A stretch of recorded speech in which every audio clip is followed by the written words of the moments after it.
નમસ્કાર વિદ્યાર્થી મિત્રો. પ્રકરણ 5 યુક્લિડની ભૂમિતિનો પરિચય, એમાં આપણે લાસ્ટ વિડીયોમાં પ્રકરણ 5.1 સુધીનો અભ્યાસ કર્યો. આજે આપણે 5.2 ભણવાના છીએ. એ પહેલાં આપણે એક પૂર્વધારણાનો અભ્યાસ કરી લે. યુક્લિડની 5મી પૂર્વધારણા. આપણે અગાઉ 4 પૂર્વધારણાઓ સુધીનો અભ્યાસ કર્યો છે. આ 5મી પૂર્વધારણા છે એને સમકક્ષ વિધાનની આપણે ચર્ચા કરવી છે. અને એની અંદર આ જે પૂર્વધારણા છે એને આપણે પ્લેફેરની પૂર્વધારણા કહીએ છીએ. પ્લેફેર એક ગણિતશાસ્ત્રી છે અને એમણે પૂર્વધારણા આપેલી છે. એ યુક્લિડની 5મી પૂર્વધારણાને સમકક્ષ વિધાન તરીકે ઓળખાય છે. એ વિધાન શું છે? દરેક રેખા એલ અને તેના પર ન હોય તેવા પ્રત્યેક બિંદુ પી માટે એક અનન્ય રેખા એમ એવી હોય છે જે પીમાંથી પસાર થાય છે અને એ એલને સમાંતર હોય છે. હવે હું તમને એક વસ્તુ પ્રેક્ટિકલી સમજાવું. દાખલા તરીકે આ રેખા એલ છે, બરાબર? આ વિધાન આપણે સમજીએ છીએ. એ રેખા એલ છે. હવે એમાં એવું કીધું કે એલ ઉપર ન હોય એવા બિંદુ પી માટે, એલ ઉપર ન હોય એવું બિંદુ પી હું અહીંયા લઉં છું. આ બિંદુ પીમાંથી એક રેખા એવી પસાર થાય કે જે એલને સમાંતર હોય. આવી રીતે હું કોઈ રેખા દોરું તો તમે જોઈ શકો છો કે આ એલને સમાંતર છે. આ રેખા એમ કીધી. એ જે પી બિંદુ છે એ તમે અહીંયા લઈ શકો, અહીંયા લઈ શકો, અહીંયા લઈ શકો, અહીંયા લઈ શકો, પણ એ એલની બહાર હોવું જોઈએ. બીજા શબ્દોમાં શું કહી શકાય એને? બીજા શબ્દોમાં બે ભિન્ન અને એકબીજાને છેદતી રેખાઓ એક જ રેખાને સમાંતર હોઈ શકે નહીં. બે ભિન્ન અને એકબીજાને છેદતી રેખાઓ, પરસ્પર બે રેખાઓ છેદે તો એ કોઈ એક જ રેખાને સમાંતર ના હોય, એને સમાંતર હોય એવી અસંખ્ય રેખાઓ મળે. અને એ પણ આ વાતને સમર્થન આપે છે. એટલે આની અંદર આ જે મિત્રો આ પૂર્વધારણા છે એને લઈને આપણે 5.1માં જે 2 દાખલાઓ છે એને તર્કની રીતે થોડા સાબિત કરશું. અહીંયા સ્વાધ્યાય 5.2 છે, એનો પહેલો દાખલો છે. તમે જોઈ શકો છો અહીંયા કે 5.2માં પહેલો દાખલાની રકમ શું છે? તમે યુક્લિડની 5મી પૂર્વધારણાને સરળતાથી સમજી શકાય તેમ કેવી રીતે લખી શકશો? એને આપણે બીજા એક વિચારથી આ પૂર્વધારણાને લઈએ. જો કોઈ બે રેખાઓ એમ અને એનને ત્રીજી રેખા એલ ભિન્ન બિંદુઓમાં છેદે. મેં અહીંયા આકૃતિ દ્વારા એ વસ્તુ સમજાવવાનો પ્રયત્ન કર્યો છે. અહીંયા તમે જુઓ, બે રેખાઓ એમ અને એન, બરાબર, અને એને કોઈ ત્રીજી રેખા એલ બે ભિન્ન બિંદુઓમાં છેદે છે. હવે આવું કરવાથી 4 અંતઃકોણો મળે. જો આને મિત્રો અહીંયા મેં 1, 2, 3, 4 જે આપેલા છે એ બે રેખાઓને કોઈ ત્રીજી રેખા એની છેદિકા છેદે તો એનાથી બનતા અંતઃકોણો છે. હવે અહીંયા આપણે સરળ ભાષામાં એને શું કહેશું કે આ 4 અંતઃકોણો પૈકી રેખા એલની કોઈ પણ એક જ બાજુ પર, આ રેખા એલ એની એક જ બાજુ પર, એટલે આ સાઈડની આપણે વાત કરીએ પહેલાં. આ બાજુએ બે અંતઃકોણો ક્યાં ક્યાં છે? 1 અને 2. જો બે અંતઃકોણોનો સરવાળો 180 થાય, આ ખૂણો 1 અને ખૂણો 2, એ બેયનો સરવાળો જો 180 થાય, અહીંયા આગળ 180 થાય, તો જો આ સાઈડનો સરવાળો 180 થાય તો સામેની સાઈડનો થવાનો જ છે. એટલે 3 અને 4નો સરવાળો પણ 180 થાય જ. તો એલ અને એમ એકબીજીને છેદે નહીં, અને એકબીજીને છેદે નહીં એવી રેખાઓ હંમેશા સમાંતર હોય. તમે એવું કહી શકો કે એક જ સમતલમાં આવેલી બે રેખાઓ એકબીજીને છેદતી નથી. એનો અર્થ એવો જ નીકળે કે એ બંને રેખાઓ પરસ્પર સમાંતર છે.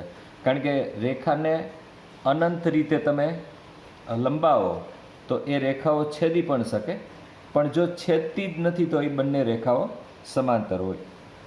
તો મિત્રો, સરળ ભાષાની અંદર આપણે અંતઃકોણોનો કન્સેપ્ટ લઈ અને આપણે આ વસ્તુ એટલે કે પાંચમી પૂર્વધારણાને આપણે સરળતાથી સમજાવી શક્યા કે બે રેખાઓ કેવી રીતે પરસ્પર સમાંતર હોઈ શકે. એને કોઈ ત્રીજી રેખા દ્વારા છેદન કરાવ્યું અને એની એક જ બાજુના અંતઃકોણોનો સરવાળો 180 લીધો, અને એના આધારે આપણે કહી શકીએ કે એમ અને એન, આ એમ અને એન પરસ્પર સમાંતર રેખાઓ છે. બીજો દાખલો છે એ પણ લોજિકલ દાખલો છે. આપણે એને પણ સમજીએ, આ જ કન્સેપ્ટ દ્વારા સમજશું. એમાં શું કીધું કે શું યુક્લિડની પાંચમી પૂર્વધારણા પરથી સમાંતર રેખાઓનું અસ્તિત્વ નક્કી થાય છે? સ્પષ્ટ કરો. હા, એનો જવાબ હામાં છે, થાય છે. હા, પણ કેવી રીતે? યુક્લિડની પાંચમી પૂર્વધારણા પરથી સમાંતર રેખાઓનું અસ્તિત્વ નક્કી થાય છે. જો કોઈ રેખા એલ બે રેખાઓ એમ અને એનને એવી રીતે છેદે કે જેથી રેખા એલની એક તરફના અંતઃકોણોનો સરવાળો 180 થાય. અહીંયા એ વસ્તુ મેં આપેલી જ છે. અહીંયા એ વસ્તુ તમે સમજવાનો પ્રયત્ન કરો કે એમ અને એન બે રેખાઓ છે, એને કોઈ છેદિકા એલ એ છેદે છે, બરાબર? તો એની એક જ બાજુના અંતઃકોણો, હમણાં જે મેં પહેલા દાખલામાં તમને કરાવ્યું એ જ રીતે આની અંદર એક તરફના અંતઃકોણોનો સરવાળો 180 થાય તો તે રેખાઓ એમ અને એન રેખા એલની તે બાજુએ છેદશે નહીં, એટલે આ બાજુએ નહીં છેદે, આ તરફ. અને આવું હોય તો એલની બીજી તરફ એટલે આ તરફ, અહીંયા બીજી તરફના બે અંતઃકોણો એટલે કે અંતઃકોણો 3 અને 4 એનો સરવાળો પણ બે કાટખૂણા જેટલો થાય. બે કાટખૂણા એટલે 90 + 90 એટલે 180. પણ આની અંદર મિત્ર આ વસ્તુ ફેરવીને પૂછેલી છે, એટલે એ વસ્તુ આપણે દર્શાવીએ છીએ. તો એમ અને એન રેખા એલની બીજી તરફ પણ છેદશે નહીં. આમ એલની એક જ તરફના બે અંતઃકોણોનો સરવાળો 180 થાય તો એમ અને એન કદી છેદશે નહીં. અને એમ અને એન કદી છેદશે નહીં એનો મતલબ એવો થયો કે બંને રેખાઓ સમાંતર છે. યુક્લિડની પાંચમી પૂર્વધારણાના આધારે સમાંતર રેખાઓનું આ રીતે અસ્તિત્વ નક્કી થાય છે. આની અંદર જે તમે અગાઉના ધોરણમાં અંતઃકોણો વિશે શીખા છો એમાં પણ અમુક પ્રમેયો તમે એવા શીખા હશો કે રેખા એમ અને એનને કોઈ છેદિકા એલ છેદે છે તો એનાથી બનતા એક બાજુના અંતઃકોણો પૂરક હોય છે. પૂરક ઇટ મીન્સ પૂરક ક્યારે હોય? જો એમ અને એન સમાંતર હોય તો. અને પૂરક એટલે જે બે ખૂણાનો સરવાળો 180 થાય એ બંને ખૂણાઓને એકબીજાના પૂરક કોણો કહેવાય. આવું તમે અગાઉના ધોરણમાં શીખા છો. પણ યુક્લિડે બહુ પ્રાચીન સમયમાં પૂર્વધારણાઓ આપેલી, એટલે એની અંદર શબ્દ અને એની સમજ કંઈક અલગ રીતે આપેલી. અને અત્યારના સમયમાં આપણે જે ભૂમિતિમાં અભ્યાસ કરીએ છીએ એ અંતઃકોણોના આધારે જ કરીએ છીએ, પણ એમાં યુગ્મકોણ અને અનુકોણ પણ એનો પણ આપણે ઉપયોગ કરીએ છીએ. મિત્રો, આ સાથે આપણું પાંચમું પ્રકરણ તો પૂરું થયું અહીંયા. અને પાંચમું પ્રકરણ છે એ બેઝિક છે. એની અંદર પૂર્વધારણા, સ્વયંસિદ્ધ સત્યો, ઘણી બધી વ્યાખ્યાઓ આવી. હવે પછીના પ્રકરણો આપણે આ બધા બેઝિક વસ્તુઓને લઈને જ ભણવાના છીએ. ભૂમિતિના પ્રકરણોની હું વાત કરું છું. હવે આ પાંચમું પ્રકરણ છે એની અંદર જે કંઈ હેતુલક્ષી પ્રશ્નો પરીક્ષામાં પૂછાય, કારણ કે હવે આગામી 27મી તારીખે જે કસોટી લેવાનાર છે એની અંદર આ પ્રકરણનો સમાવેશ કર્યો છે અને તમે એક પરીક્ષા આપી પણ દીધી છે, તો એ 25 માર્કની કસોટીમાં જે પહેલો ક્વેશ્ચન હોય છે એ 1 માર્કનો ઓબ્જેક્ટિવ પ્રકારનો પ્રશ્ન હોય છે. એની અંદર જે સવાલો પૂછાય એની આપણે થોડી પ્રેક્ટિસ કરી લઈએ. અહીંયા આગળ આપણે એને મહાવરો એવું નામ આપ્યું છે. આપણે એક પછી એક સોલ્વ કરતા જઈએ. એમાં પહેલું જે છે, પહેલું શું છે, આની અંદર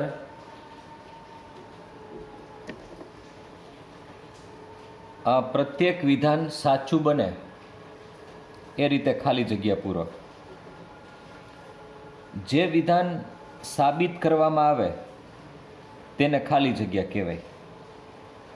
જો જેને સાબિતી વગર સ્વીકારી લેવામાં આવે એ પૂર્વધારણા છે, પણ જેને પક્ષ સાધ્ય અને સાબિતી લઈ અને એવું પ્રૂવ કરવામાં આવે તો એને આપણે મિત્રો પ્રમેય કહીએ છીએ.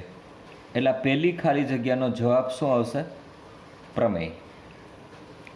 શ્રીયંત્ર એ અંદરો અંદર ગૂંથાયેલા 9 સમદ્વિબાજુ ત્રિકોણ,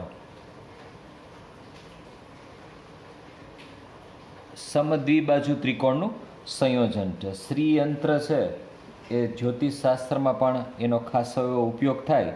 તમે ગૂગલને પણ પૂછો શ્રીયંત્ર વિશે તો તમને એનું ચિત્ર એ બતાવશે. એની અંદર 9 ત્રિકોણોનું સંયોજન છે, પણ એ 9 ત્રિકોણો છે એ સમદ્વિબાજુ ત્રિકોણ છે.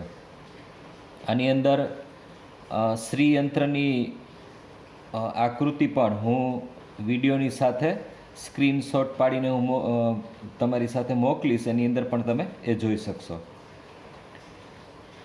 પ્રાચીન ભારતમાં ભૌમિતિક રચનાઓ માટેનો મહત્વપૂર્ણ ગ્રંથ, આપણે પહેલાં જ વિડીયોની અંદર એની ચર્ચા કરી અને એનું નામ છે સુલબા સૂત્ર. આ ભૂમિતિ માટેનો સ્પેશિયલ ગ્રંથ હતો જે પ્રાચીન સમયમાં એનો ઉપયોગ થતો હતો. ચોથું ઓબ્જેક્ટિવ છે, રેખા એ ખાલી જગ્યા વગરની લંબાઈ છે. આપણે પહેલાં જ વિડીયોમાં કીધું કે રેખાને પહોળાઈ હોતી નથી, બરાબર? એ પહોળાઈ વગરની લંબાઈ છે, તો એના આન્સરમાં આપણે પહોળાઈ લખશું.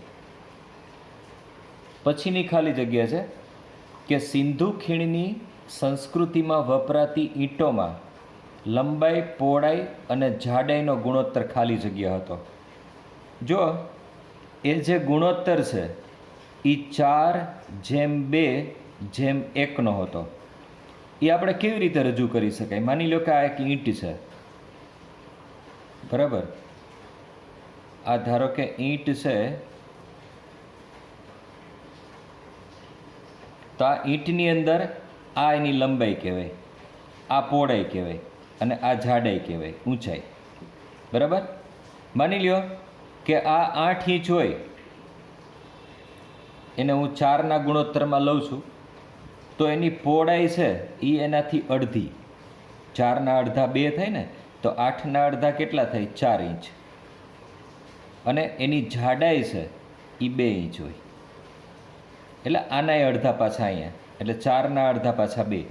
તો એ જે ગુણોત્તર છે એ 8:4:2 એવું તો ના કહી શકાય, પણ 8 ઇંચ, 4 ઇંચ ને 2 ઇંચ આ પ્રકારે લઈ શકાતા. પછી કોઈ પણ ગુણોત્તરમાં હોઈ શકે, પણ એનું પ્રમાણ કેવું હતું?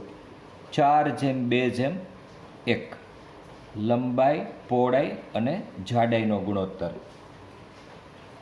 આ પછી આની અંદર નીચેના પ્રત્યેક પ્રશ્નનો જવાબ એક સંખ્યા અથવા શબ્દ અથવા વાક્યમાં આપો.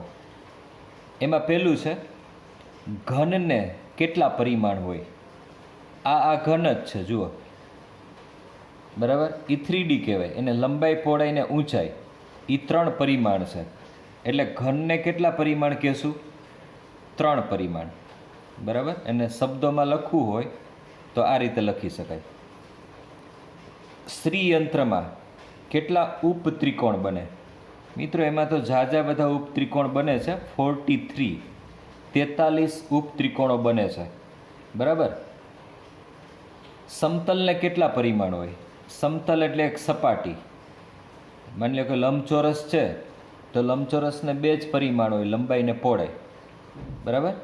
એટલે આ 2 પરિમાણ. પછી થેલ્સ છે, એ કયા દેશનો વતની હતો? આપણે પહેલાં જ વિડીયોની અંદર જોઈ લીધું કે એ ગ્રીસનો વતની હતો. બરાબર. ગ્રીસમાં ઘણા બધા ભૂમિતિના માંધાતાઓ પેદા થયા છે. બરાબર. 5મું છે, બિંદુને કેટલા પરિમાણ હોય? જો બિંદુ છે એ પરિમાણ વિહીન છે. બિંદુને 0 પરિમાણ હોય, રેખા છે એને 1 પરિમાણ હોય, સમતલને 2 હોય, ઘન હોય, અવકાશ હોય એને 3 પરિમાણ હોય. એટલે આને આપણે શૂન્ય કહેશું કે આને 0 પરિમાણ મળે. એટલે આ એક સંખ્યા અથવા શબ્દમાં જે જવાબ આપવાનો હતો એ વસ્તુ થઈ. હવે અહીંયા આગળ ઓબ્જેક્ટિવ એટલે કે અલ્ટરનેશનવાળા આમાં વિકલ્પો આપેલા છે અને એના આધારે આપણે ખાલી જગ્યા પૂરવાની છે. એમાં પહેલી ખાલી જગ્યા છે એલિમેન્ટ્સના પુસ્તકમાં, પુસ્તક 1માં ખાલી જગ્યા વ્યાખ્યાઓ આપેલ છે. તો આની અંદર એ પણ આપણે પહેલાં જ વિડીયોમાં જોઈ લીધું, જે પ્રથમ પેજ હતું એમાં. તો 23 વ્યાખ્યાઓનો એની અંદર સમાવેશ કર્યો છે. બરાબર. બીજું છે ઘન, સમતલ, રેખા, બિંદુ સુધીના ચરણોમાં દરેક ચરણમાં 1 પરિમાણ ખાલી જગ્યા જાય છે. એટલે કે એ વધતું જાય, ઘટતું જાય, ઉમેરાતું જાય કે નવું આવતું જાય. એવા 4 વિકલ્પો આપેલા છે. હમણાં જ મેં તમને સમજાવ્યું કે ઘન છે ને 3 પરિમાણ હોય, સમતલને 2, રેખાને 1 અને બિંદુને 0. તો 3થી લઈને 0 સુધી એટલે ઘટતો ક્રમ થયો ને. એટલે પરિમાણ છે એ ઘટતું જાય છે. આનો આન્સર આપણે આપશું ઘટતું જાય છે. સૌ પ્રથમ વખત જ્ઞાત સાબિતી ગણિતશાસ્ત્રી થેલ્સે આપેલી. આ પણ આપણે પ્રથમ પેજમાં જોયું હતું. બરાબર. આનો આન્સર છે થેલ્સે આપી હતી. આની અંદર ચોથું ઓબ્જેક્ટિવ છે યુક્લિડે તેના પ્રસિદ્ધ ગ્રંથ એલિમેન્ટ્સનું ખાલી જગ્યા પ્રકરણોમાં વિભાજન કર્યું છે. આપણે જે પહેલો વિડીયો જોયો હતો ને ત્યારે જ મેં તમને એવું કીધેલું કે આની અંદરથી ઓબ્જેક્ટિવ પ્રશ્ન વધારેમાં વધારે પૂછાશે, જે આ એકમ કસોટી માટે પણ ઉપયોગી છે. એટલે આના આન્સરમાં 13 આવશે કે 13 પ્રકરણોની અંદર એ આખું વિભાજિત કરેલું છે. 5મું છે પ્રાચીન ભારતમાં ગૃહસ્થ કર્મકાંડ માટે, ઘરની અંદર જે કર્મકાંડ થાય એની અંદર હવન હોય તો હવનમાં જે વેદીનો ઉપયોગ થતો, એની અંદર જે પવિત્ર લાકડાઓને એને લઈને જે યજ્ઞ કરવામાં આવતો, એની જે વેદી છે એનો આકાર કેવો હતો? તો મિત્રો પ્રાચીન કાળમાં ચોરસ અને વર્તુળાકાર, ક્યાંક ચોરસનો ઉપયોગ થતો, ક્યાંક વર્તુળાકારનો ઉપયોગ થતો. બરાબર. એક ભૌમિતિક આકાર જ છે આ, પણ ત્યારે એવું ફિક્સ હતું પ્રાચીન સમયમાં કે ચોરસ અને વર્તુળાકાર વેદીનો ત્યારે ઉપયોગ થતો.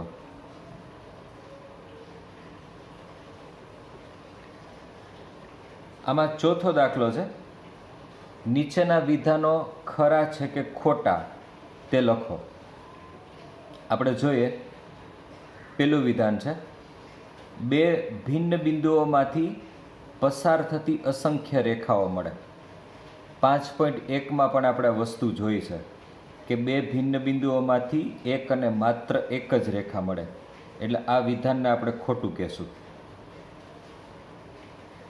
બીજું છે સરખી વસ્તુઓના બમણા એકબીજાને સમાન હોય છે. સરખી વસ્તુઓના બમણા એકબીજાને સમાન હોય છે. આ સાચું જ છે. આ સ્વયં સિદ્ધ સત્યની અંદર આ વસ્તુ આવેલી છે. યુક્લિડ એ થેલ્સનો ખ્યાતનામ વિદ્યાર્થી હતો.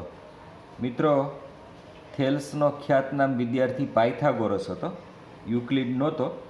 એટલે આ વિધાન પણ ફરીથી ખોટું છે. એક બિંદુમાંથી ફક્ત એક જ રેખા પસાર થાય. નહીં મિત્રો, એક બિંદુમાંથી અનેક રેખાઓ પસાર થાય, અસંખ્ય રેખાઓ પસાર થાય, અનંત રેખાઓ પસાર થાય. એટલે આ વિધાન ખોટું છે.